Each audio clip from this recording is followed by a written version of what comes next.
Shalom et bienvenue dans cette nouvelle lecture de la parole de Dieu. Pour commencer, j'aime citer cette introduction de Jacques. Il dit aux 12 tribus qui sont dans la dispersion, Shalom. Nous allons continuer aujourd'hui avec la seconde épître de Paul à Timothée. Et pour que l'étude soit plus simple, j'ai gardé dans un onglet le texte sans les numéros strong et dans un autre onglet le texte avec les numéros strong qui nous permettront, si besoin, d'aller chercher le mot en grec et de connaître la définition. Paul, apôtre de Yeshua Mashiach, par la volonté de Dieu, pour annoncer la promesse de la vie qui est en Yeshua Mashiach. À Timothée, mon enfant bien-aimé, que la grâce, la miséricorde et la paix te soient données de la part de Dieu le Père et de Yeshua HaMashiach, notre Seigneur. Je rends grâce à Dieu que mes ancêtres ont servi et que je sers avec une conscience pure, de ce que, nuit et jour, je me souviens continuellement de toi dans mes prières, me rappelant tes larmes et désirant te voir, afin d'être rempli de joie, gardant le souvenir de la foi sincère qui est en toi, qui habita d'abord dans ton aïeul, Loïs, et dans ta mère, Eunice, et qui, j'en suis persuadé, habite aussi en toi.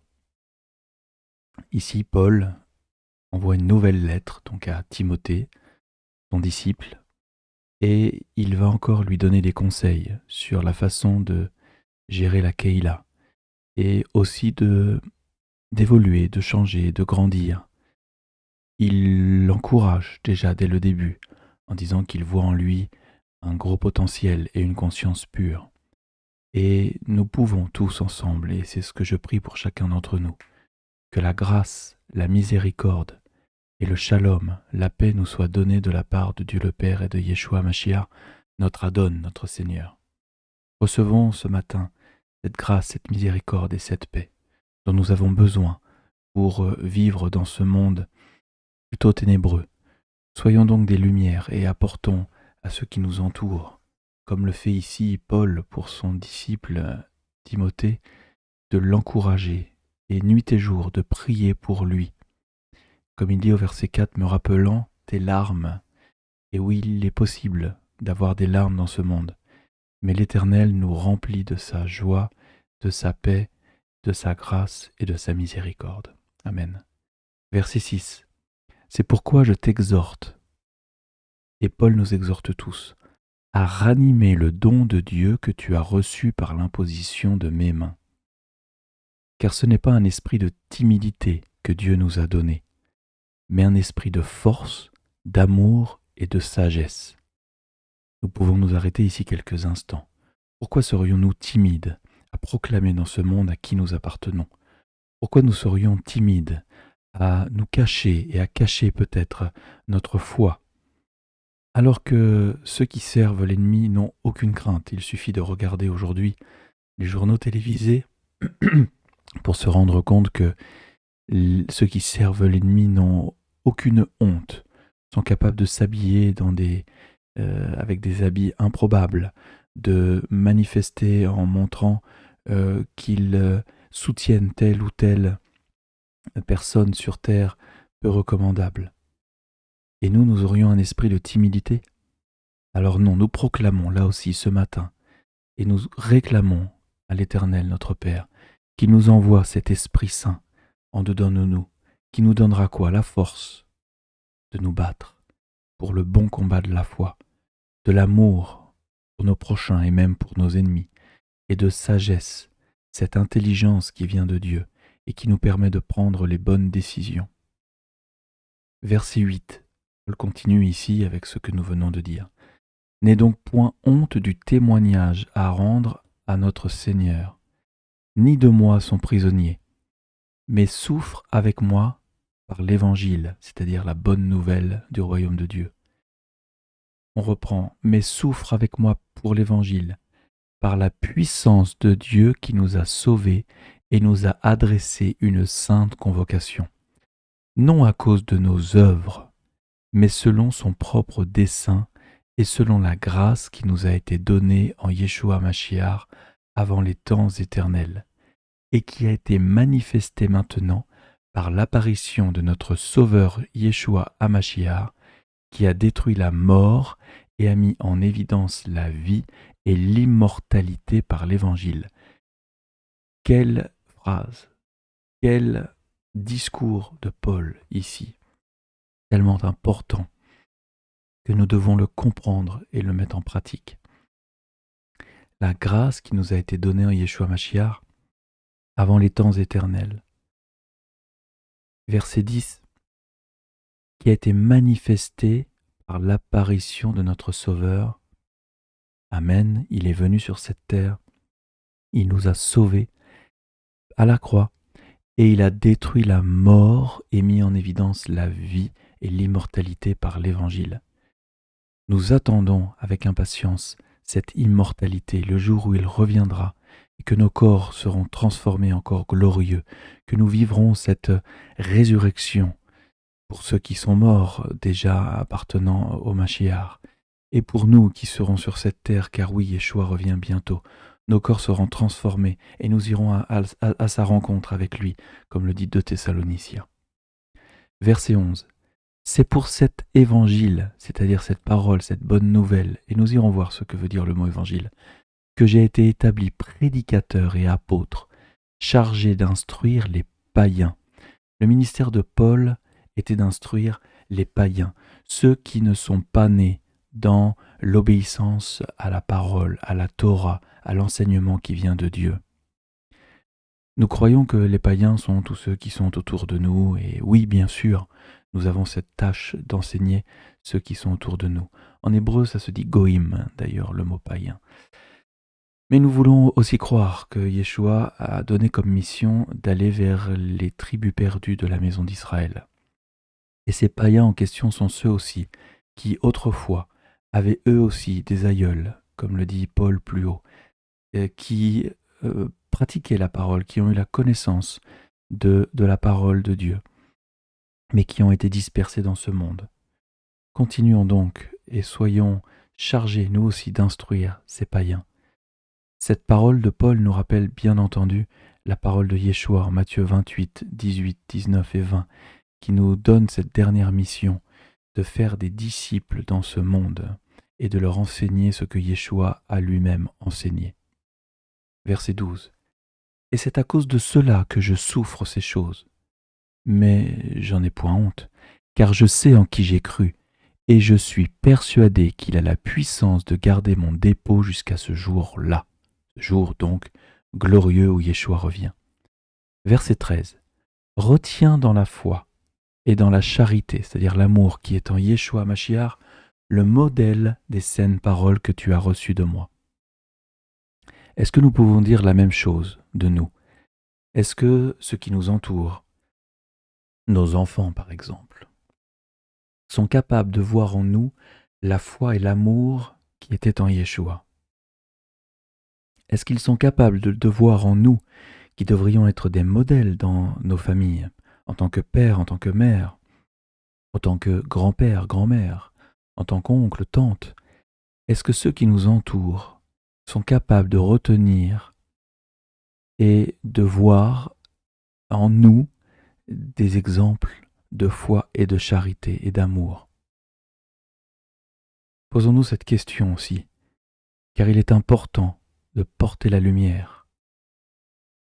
En ce moment, des gens portent la lumière des Jeux Olympiques et la baladent comme ça à travers la France. Sommes-nous capables, nous aussi, de porter la lumière de l'Évangile, de la bonne nouvelle du royaume de Dieu qui s'en vient? Sommes-nous capables de porter les drapeaux de l'armée céleste? Sommes-nous capables de brandir cette banderole que Yeshua est notre roi et qu'il s'en vient bientôt? Verset 14. Garde le bon dépôt par le Saint-Esprit qui habite en nous. Verset 15. Tu sais que tous ceux qui sont en Asie m'ont abandonné, entre autres Phygèle et Hermogène, Que le Seigneur répande sa miséricorde sur la maison d'Onésiphore, car il m'a souvent consolé, et il n'a pas eu honte de mes chaînes. Au contraire, lorsqu'il est venu à Rome, il m'a cherché avec beaucoup d'empressement, et il m'a trouvé. Que le Seigneur lui donne d'obtenir miséricorde auprès du Seigneur en ce jour-là. Tu sais mieux que personne combien de services il m'a rendu à Éphèse. Ici, dans cette conclusion, Paul donne des nouvelles, évidemment, de ceux qui l'entourent, de la communauté, que ce soit en Asie, à Éphèse ou ailleurs. Nous n'avons pas non plus, dans nos assemblées, des fois, des agissements qui sont dignes. Il y a des divisions, il y a des problèmes, mais Paul vivait les mêmes choses. Que nous puissions vivre dans l'unité, que nous puissions rechercher la simplicité de la parole et du service. Je voulais revenir sur ce mot « évangile ». Nous allons donc aller pour le verset 11 dans l'onglet qui contient les numéros Strong et rechercher ce mot « évangile » ici. C'est pour cet évangile, c'est pas ici, voilà, 2098 dans les Strong. Et si j'affiche la fiche complète, nous voyons que ce mot donc ressemble en grec évangélion. C'est un terme que l'on retrouve 76 fois dans la Bible grecque, bien entendu, le Nouveau Testament. Que veut-il dire? Bonne nouvelle. Et souvent, vous savez, on utilise un vocabulaire dans nos milieux que les gens du dehors ne peuvent peut-être pas comprendre. Le mot évangile veut dire la bonne nouvelle. Et ici, nous voyons même plusieurs définitions de ce mot tel qu'il est employé dans la parole. Nous voyons que ça peut être une récompense pour les bonnes nouvelles. La plupart du temps, ce sont des bonnes nouvelles, c'est-à-dire l'heureuse nouvelle du royaume de Dieu bientôt installé, et aussi de Yeshua le Messie, fondateur de ce royaume. Est-ce que nous attendons chaque jour, à chaque instant, que cette bonne nouvelle du royaume de Dieu arrive? C'est notre but.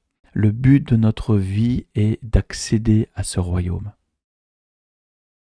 Après la mort du Mashiach, le terme comprend aussi la prédication de Yeshua Mashiach qui a souffert jusqu'à la mort sur la croix pour procurer le salut éternel aux hommes dans le royaume de Dieu. Notre but, c'est le royaume de Dieu. Mais il n'y a qu'un seul moyen pour y entrer. Croire que le sacrifice de Yeshua sur la croix m'a ouvert la porte de ce royaume. Pourquoi? Parce que le sang de Yeshua se pose sur moi, me couvre et couvre mes fautes. Et quand le Père me regarde, il ne voit plus mes fautes, mais il voit le sang de Yeshua, pur, semblable à quelque chose de parfait. Il est ressuscité des morts et élevé à la droite de Dieu dans le ciel, jusqu'à ce qu'il revienne en majesté pour l'accomplissement du royaume de Dieu. Nous pouvons voir aussi que dans d'autres définitions, ça veut dire la bonne nouvelle du salut à travers Mashiach, à travers le Messie. La proclamation de la grâce de Dieu manifestée et promise en Mashiach, ça veut dire l'évangile, nous venons de le comprendre. Et c'est aussi le rang messianique de Yeshua étant prouvé par ses paroles, ses actes et sa mort. Le récit des dires, des actions et de la mort de Yeshua Mashiach se mirent à être appelés l'évangile ou bonne nouvelle. Donc ici, avec le temps, les 4 évangiles qui donne les paroles de Yeshua, qui raconte sa vie, qui raconte ce qu'il a pu faire et sa mort et sa résurrection, sont appelés l'évangile. Mais n'oublions pas qu'à la base, le mot évangile ne désigne pas un livre, mais désigne la bonne nouvelle du royaume de Dieu. Nous continuons un petit peu en bas dans cet outil. Nous pouvons voir à quel moment le mot évangile a été utilisé. Et vous voyez par exemple dans Matthieu 4, 23, Yeshua parcourait toute la Galilée enseignant dans les synagogues, prêchant la bonne nouvelle du royaume et guérissant toute maladie et toute infirmité parmi le peuple.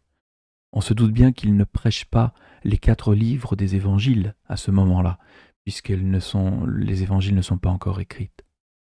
Mais il prêche la bonne nouvelle du royaume de Dieu qui s'en vient. Si Yeshua prêchait la bonne nouvelle du royaume de Dieu, alors nous aussi, nous devons prêcher la bonne nouvelle du royaume de Dieu, mais pas s'arrêter ici, puisqu'aussi il guérissait toute maladie et toute infirmité parmi le peuple. Nous savons qu'il chassait aussi les démons. Et c'est notre travail. Posons-nous les questions peut-être pourquoi nous n'arrivons pas à chasser les démons, guérir les maladies et les infirmités. Peut-être parce que nous ne prêchons pas la bonne nouvelle du royaume de Dieu. Donc soyons réveillés ce matin et positionnons-nous dans ce combat que nous avons en tant que combattants, en tant que disciples, en tant qu'ambassadeurs de Dieu sur cette terre, qui prêchons le royaume de Dieu, cette bonne nouvelle, cet évangile de paix. Et alors, devenons des disciples à part entière, et ayons la foi et la croyance et l'adhérence totale à cette parole qui dit que nous guérirons les maladies et les infirmités parmi le peuple. Bonne journée. Amen.